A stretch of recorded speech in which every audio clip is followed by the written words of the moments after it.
ഇന്ന് യേശുവിലുള്ള വിശ്വാസത്താൽ പാപങ്ങളെ യേശുവിനോട് ഏറ്റുപറഞ്ഞ് പാപങ്ങളെ എന്നേക്കുമായി ഉപേക്ഷിച്ച് ഹൃദയം യേശുവിനു വേണ്ടി സമർപ്പിച്ചു കൊടുക്കുന്നതിനാൽ ദൈവമക്കളായി തീരുവാൻ കഴിയും.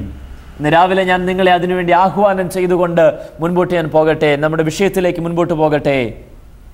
മകനെ, നീ എപ്പോഴും എന്നോട് കൂടി ഇരിക്കുന്നുവല്ലോ, എനിക്കുള്ളതെല്ലാം നിന്റേതാകുന്നു എന്ന് പറഞ്ഞു. പിതാവ് പറയുകയാ, എനിക്കുള്ളതെല്ലാം, കാരണം നീ എപ്പോഴും എന്നോട് കൂടെ ഇരിക്കുന്നുവല്ലോ. ഈ പിതാവിന് 2 മക്കളുണ്ടായിരുന്നു. ഇളയവൻ അവൻ്റെ വീതം വാങ്ങി പൊയ്ക്കളയുകയാണ് ചെയ്തത്. പക്ഷെ മൂത്തവൻ അവൻ്റെ വീതം വാങ്ങാൻ നിന്നില്ല. പക്ഷെ അതിനേക്കാൾ അപ്പുറം പിതാവിനുള്ള സകലത്തിൻ്റെയും അവകാശിയായി മൂത്തവൻ മാറുകയായിരുന്നു. കാരണം അവൻ അപ്പനോട് കൂടെ ഇരുന്ന മകനായിരുന്നു. ഒരുവൻ അപ്പനിൽ നിന്ന് കിട്ടാവുന്നതെല്ലാം നേടി ദൂരദേശത്തേക്ക് പോയി കളഞ്ഞപ്പോൾ ഇതാ മറ്റൊരുവൻ അപ്പനോട് കൂടെ ഇരിക്കുന്നു. യേശു തൻ്റെ ശിഷ്യന്മാരെ തിരഞ്ഞെടുക്കുന്ന വേളയിൽ അവിടെ ഇങ്ങനെ എഴുതിയിരിക്കുന്നത്, അവൻ തന്നോട് കൂടെ ഇരിപ്പാനും പുറത്താക്കുവാനും സുവിശേഷം പ്രസംഗിപ്പാനും ആയ അവരെ തിരഞ്ഞെടുക്കുന്നത്. യേശു അവരെ തിരഞ്ഞെടുത്തപ്പോൾ ആദ്യമേ എഴുതിയിരിക്കുന്നത് തന്നോട് കൂടെ ഇരിപ്പാൻ വേണ്ടി തിരഞ്ഞെടുത്തു എന്നാണെന്ന് നമുക്ക് തിരുവചനത്തിൽ വായിക്കാൻ കഴിയുന്നുണ്ട്. ഈ മകൻ അപ്പനോട് കൂടെ ഇരുന്നവനായിരുന്നു. അപ്പൻ പറയുകയാ, എനിക്കുള്ളതെല്ലാം നിന്റേതാ.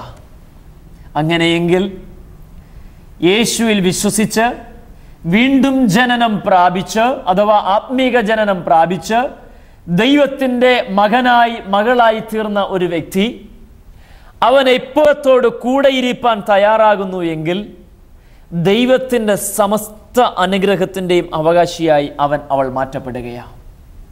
ദൈവത്തോട് കൂടെ ഇരിക്കുക എന്ന് പറഞ്ഞാൽ എന്താ എന്ന അർത്ഥം?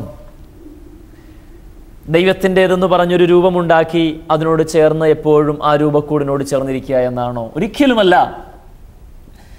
ദൈവത്തോട് ചേർന്നിരിക്കുക, പിതാവിനോട് അടുത്തിരിക്കുക എന്ന് പറഞ്ഞാൽ അതിനർത്ഥം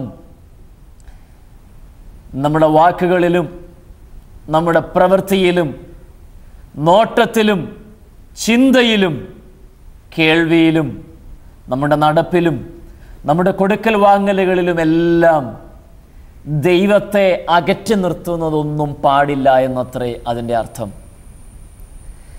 ദൈവം നമ്മിൽ നിന്ന് അകന്നു പോകുവാൻ സംഗതി വരുന്ന ഒരു ജീവിത ശൈലിയിലും ഒരുവൻ ഇടപെടാതിരിക്കുന്നതാണ് അവൻ ദൈവത്തോട് കൂടെ വസിക്കുക എന്ന് പറഞ്ഞാൽ അതിൻ്റെ അർത്ഥം. യേശു ഈ ഭൂമിയിലേക്ക് വന്നപ്പോൾ തൻ്റെ പേരുകളിൽ ഒന്ന് ഇമ്മാനുവേൽ എന്നാണ്. അതിൻ്റെ അർത്ഥം ദൈവം നമ്മോട് കൂടെ എന്നാണ്. സ്നേഹിത, ദൈവം നമ്മോട് കൂടെ വസിപ്പാൻ ആഗ്രഹിക്കുന്നു. എന്നാൽ താങ്കളുടെ അനുദിന ജീവിത ശൈലിയിൽ യേശുവിനോട് ചേർന്ന് ജീവിക്കുവാൻ, ദൈവത്തോട് ചേർന്ന് ജീവിക്കുവാൻ താങ്കൾക്ക് കഴിഞ്ഞിട്ടുണ്ടോ? ഇല്ല എങ്കിൽ പലപ്പോഴും ദൈവികമായ അനുഗ്രഹങ്ങളുടെ കലവറ താങ്കളുടെ കുടുംബത്തിനകത്ത് തുറക്കപ്പെടുന്നതിന് തടസ്സമായി നിൽക്കുന്നത് ദൈവത്തോട് ചേർന്നല്ലാത്ത ഒരു ജീവിത ശൈലി താങ്കൾ നയിക്കുന്നത് നിമിത്തമാണ്. ഇതിന് സമാനമായ ഒരു തിരുവചന ഭാഗം യോഹന്നാൻ എഴുതിയ സുവിശേഷം 17-ാം അധ്യായം 10-ാമത്തെ വാക്യത്തിൽ നമുക്ക് കാണുവാൻ കഴിയും. ആ ഭാഗത്ത് എഴുതിയിരിക്കുന്നത് ഞാൻ ഇങ്ങനെ വായിക്കാം. യോഹന്നാൻ എഴുതിയ സുവിശേഷം 17-ാം അധ്യായം 10-ാമത്തെ വാക്യം, എൻ്റേത് എല്ലാം നിന്റേതും നിന്റേത് എൻ്റേതും ആകുന്നു. യേശു പിതാവിനോട് പ്രാർത്ഥിക്കുന്ന വേളയിൽ പറഞ്ഞ പ്രാർത്ഥനാ വാചകങ്ങളിൽ ഒന്നാണ് ഞാനിവിടെ വായിച്ചു കേൾപ്പിച്ചത്. യേശു പറയുകയാ, പിതാവേ, എൻ്റേതെല്ലാം നിന്റേതും നിന്റേതെല്ലാം എൻ്റേതുമാകുന്നു. പിതാവും പുത്രനും തമ്മിൽ ഉള്ള പ്രത്യേക അഭേദ്യമായ ബന്ധത്തിൽ യേശു പിതാവിനോട് പറയുക, പിതാവേ, എൻ്റേതെല്ലാം നിന്റേതും നിന്റേതെല്ലാം എൻ്റേതുമാകുന്നു. എൻ്റെ വാക്കുകൾ കേൾക്കുന്ന പ്രിയമുള്ളവരെ, ദൈവത്തിൻ്റെ സകല അനുഗ്രഹങ്ങളുടെയും അവകാശിയായി ഞാനും നിങ്ങളും മാറ്റപ്പെടുന്ന സന്ദർഭം ഏതാണെന്ന് ഇപ്പോൾ മനസ്സിലായോ? യേശുവിൻ്റെ പ്രാർത്ഥനയിൽ താൻ പറഞ്ഞ വാചകം ശ്രദ്ധിക്കുക. പിതാവേ, എൻ്റേതെല്ലാം നിൻ്റേതും നിൻ്റേതെല്ലാം എൻ്റേതുമാകുന്നു. എപ്പോഴാ ദൈവത്തിൻ്റെതെല്ലാം നമ്മുടേതായി തീരുന്നതെന്നറിയാമോ? നമ്മുടേതെല്ലാം ദൈവത്തിൻ്റെതാക്കി മാറ്റുവാൻ നാം തയ്യാറാകുമ്പോൾ ദൈവത്തിൻ്റെതെല്ലാം നമ്മുടേതായി മാറും. എത്ര പേർക്കിത് മനസ്സിലാകുന്നുണ്ട്? മനസ്സിലാകുന്നവർക്കായി ഞാൻ ദൈവത്തിന് സ്തോത്രം ചെയ്യുകയാ. ഒരുവൻ തൻ്റേതെല്ലാം ദൈവത്തിൻ്റെതായി സമർപ്പിക്കുമ്പോൾ ദൈവം തനിക്കുള്ളതെല്ലാം അവൻ്റേതായി നൽകുന്നു. എത്ര അനുഗ്രഹിക്കപ്പെട്ട ഒരു സ്ഥിതിവിശേഷമാണിതെന്നറിയാമോ? രണ്ടുപേർ തമ്മിൽ ഒരു ബിസിനസ് കോൺട്രാക്റ്റിൽ ഏർപ്പെടുകയാ. രണ്ട് കമ്പനികൾ തമ്മിൽ അവർക്കുള്ള എ എന്ന് പറയുന്ന കമ്പനിക്കുള്ള ആസ്തി മുഴുവൻ ബി എന്ന് പറയുന്ന ഈ കമ്പനിക്ക് അവകാശപ്പെട്ടതാ. ബിക്കുള്ളത് മുഴുവൻ എയ്ക്ക് അവകാശപ്പെട്ടതാ. അവർ അങ്ങോട്ടും ഇങ്ങോട്ടും ഒരു പ്രത്യേക കോൺട്രാക്റ്റ് സൈൻ ചെയ്യുകയാ. ഇനി മുതൽ ഈ കമ്പനിക്ക് ഉടമസ്ഥതയിലുള്ള സകലതും അടുത്ത കമ്പനിക്കും കൂടെ അവകാശപ്പെട്ടതാ. അപ്പോൾ തന്നെ ഈ കമ്പനിക്ക് അവകാശപ്പെട്ടതെല്ലാം മറുഭാഗത്തുള്ള കമ്പനിക്കും അവകാശപ്പെട്ടതാ. അങ്ങനൊരു പ്രത്യേക കോൺട്രാക്റ്റ് സൈൻ ചെയ്യുകയാ.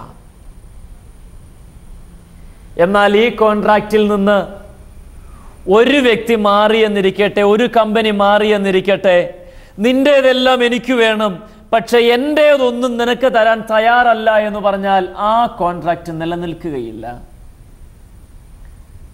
അങ്ങനെ തന്നെയാ വചനത്തിൽ വായിച്ച വിഷയവും.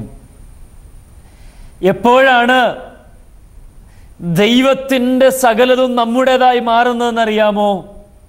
എനിക്ക് എൻ്റേതായി സ്വന്തമായി ഒന്നുമില്ല, നൽകിയതെല്ലാം ദൈവം നൽകിയതാണ് എന്ന് ഒരുവൻ ബോധ്യപ്പെടുകയും അവൻ അവനെ തന്നെ ദൈവത്തിന് സമർപ്പിക്കുകയും ചെയ്യുമ്പോൾ ദൈവം തൻ്റെ സകലത്തിൻ്റെയും അവകാശിയായി ഈ സമർപ്പിക്കുന്ന വ്യക്തിയെ മാറ്റുകയാണ്. ഇത് ലാഭമാർക്കാ? ദൈവത്തിനാണോ നമുക്കാണോ? നിശ്ചയമായും ലാഭം നമുക്കാ.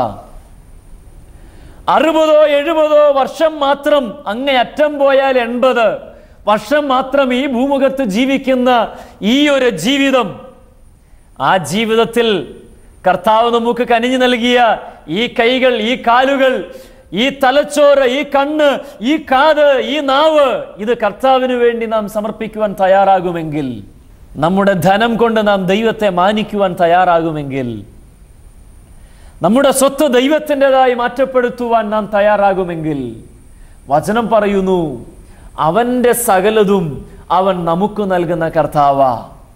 കുറച്ചുകൂടെ വ്യക്തമായി പറഞ്ഞാൽ, ഭൂമിയും അതിൻ്റെ പൂർണ്ണതയും യഹോവയ്ക്കുള്ളതാകുന്നു, ഭൂതലവും അതിലെ നിവാസികളും യഹോവയ്ക്കുള്ളതാകുന്നു.